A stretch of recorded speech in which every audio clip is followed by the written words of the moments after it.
Vous savez, il est tellement malheureux de voir que dans notre monde, les gens sont prêts à tout pour avoir ce qu'ils veulent.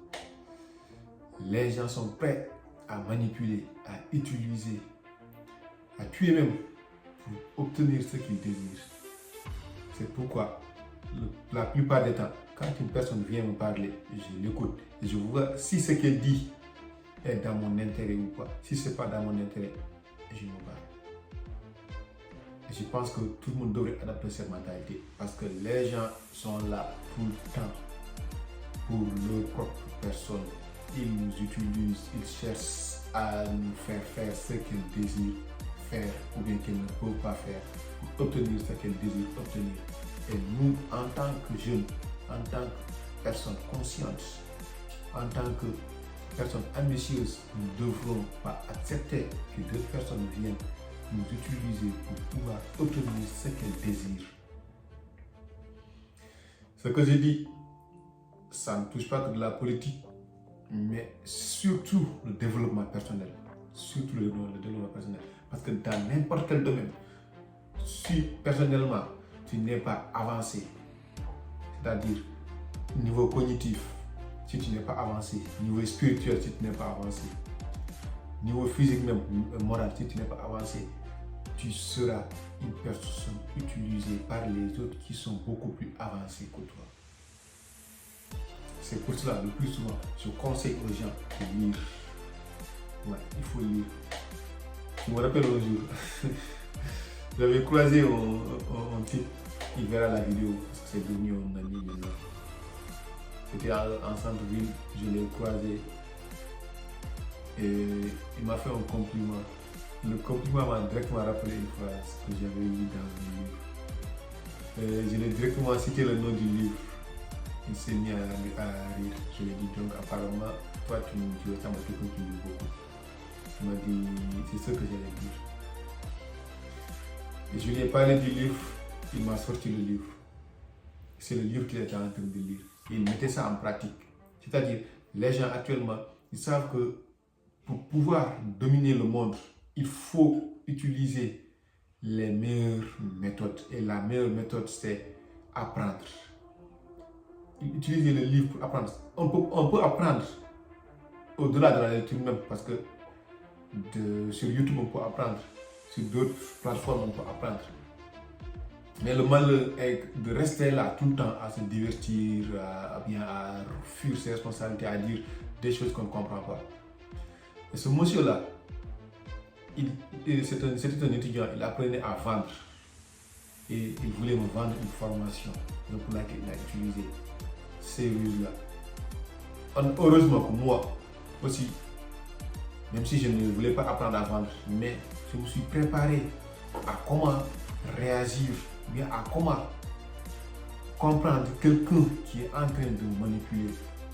C'est pour comprendre cela que j'ai acheté des livres sur la manipulation, que j'ai lu des livres sur la manipulation, ce qui fait que j'ai compris que je peux utiliser la manipulation, je peux manipuler si j'ai envie de manipuler, mais surtout que je peux me préserver de la manipulation. Si une personne tente de me manipuler, je sais identifier une personne qui est là pour me manipuler et une personne qui est là de manière très honnête. C'est grâce à l'apprentissage qu'on parviendra à connaître cela. Et l'apprentissage, le plus souvent, la meilleure manière d'apprendre, c'est dans les livres. C'est pas à l'école. À l'école, c'est d'abord une instruction. On nous aide à développer cette capacité mentale, cet état d'esprit qui nous permet de critiquer, tu vois, être un peu critique, pour pouvoir faire discerner le bien et le mal, comme ça, voilà. Mais la vraie connaissance se trouve dans les livres, se trouve dans les plateformes, dans les réseaux sociaux, surtout. Par exemple, sur TikTok et sur Facebook, sur YouTube, entre autres, Instagram. Si tu veux réellement apprendre, tu trouveras là-bas quelque chose à apprendre. Je le dis souvent, dans les réseaux sociaux, soit on est soumis à des citations, soit on est soumis à des tentations. Et les tentations, c'est nuisible, ça nous aveugle, ça nous rend aveugle. Or que les citations, ça nous motive, ça nous fait ouvrir les yeux. Parce que dans les citations, on te dit la vérité, que ça te plaise ou pas. pourquoi le plus souvent quand les personnes lisent les citations sur les vidéos de motivation comme ça, elles se sentent visées, vous voyez. Or que tu sois visé ou pas, la personne, son objectif n'était pas toi, n'était pas te viser, mais c'était de te toucher, te faire croire, faire comprendre que là où tu es, ou bien là où tu risques d'aller n'est pas la meilleure option. Que tu peux changer ça. Si tu parviens quand même à comprendre cela, à assimiler la vérité, cette vérité, à accepter cette vérité, à utiliser cet avantage pour pouvoir t'améliorer, te perfectionner, tu verras un net changement. Mais par contre, si tu t'entêtes à dire que voilà, il me vise passer par là, et tu prends cette personne comme étant une personne qui est là à train de te lancer des pics, tu te trompes. Parce que l'objectif, ce n'est pas de lancer des pics à qui que ce soit. L'objectif, c'est de partager des connaissances. Parce que la connaissance, c'est la seule chose qu'on partage tout en acquérant. Je peux vous partager un billet de 50 €. Quand je le donne, je ne l'ai plus, je l'ai perdu. Mais quand je lis un livre et que je viens partager le résumé de ce livre, la personne avec laquelle je partage gagne.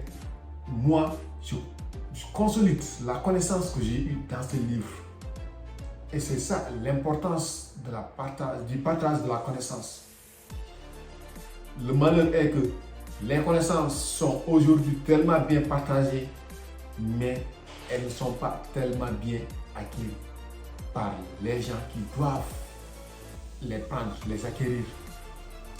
Sur les réseaux sociaux, il faut voir les chaînes YouTube par exemple qui parlent, qui enseignent, font moins de vues, font moins d'abonnements que les chaînes qui sont là pour le divertissement, mais qui sont là pour parler de la sensualité, d'autres trucs, tu vois, qui est lié à la sexualité, des choses sans grande importance en fait pour la vie, les choses qui sont éphémères, voilà, qui sont éphémères. Alors que la connaissance, elle peut être éternelle, parce que quand je partage une vidéo ici, je pense que là, cette connaissance que je partage, elle pourra durer quand même des décennies, des centaines, des siècles. Or que la manière de percevoir une chose cette année, elle peut ne pas être d'actualité l'année prochaine. C'est ce que les gens ne parviennent pas à comprendre. Le jeu que vous utilisez cette année peut être perfectionné ou changé. Par exemple, choisissez le football. Chaque année, presque le football, il y a des choses qui changent. Chaque année, il y a des choses qui sont rajoutées.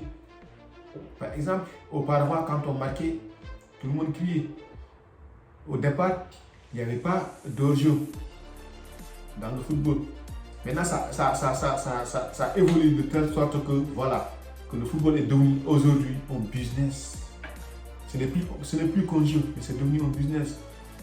Et c'est grâce à l'apprentissage, c'est grâce au partage des connaissances que les gens ont su que ça doit être commercialisé, ça doit être utilisé pour rendre riche. Et la connaissance, elle est ainsi. Là où elle touche, ça devient de l'or. Maintenant, le football, pour être professionnel, il faut te former, il faut avoir de la connaissance footballistique. C'est pareil. Dans tous les domaines, que nous voulons utiliser, il faudra avoir de la connaissance si nous saurons utiliser. La manipulation, elle est partout. Que ce soit dans le domaine sportif, que ce soit dans le domaine politique, que ce soit dans le domaine éducatif. Partout, les gens cherchent à s'imposer. Et celui qui maîtrise la manipulation maîtrise le monde. Le meilleur manipulateur est celui qui règne.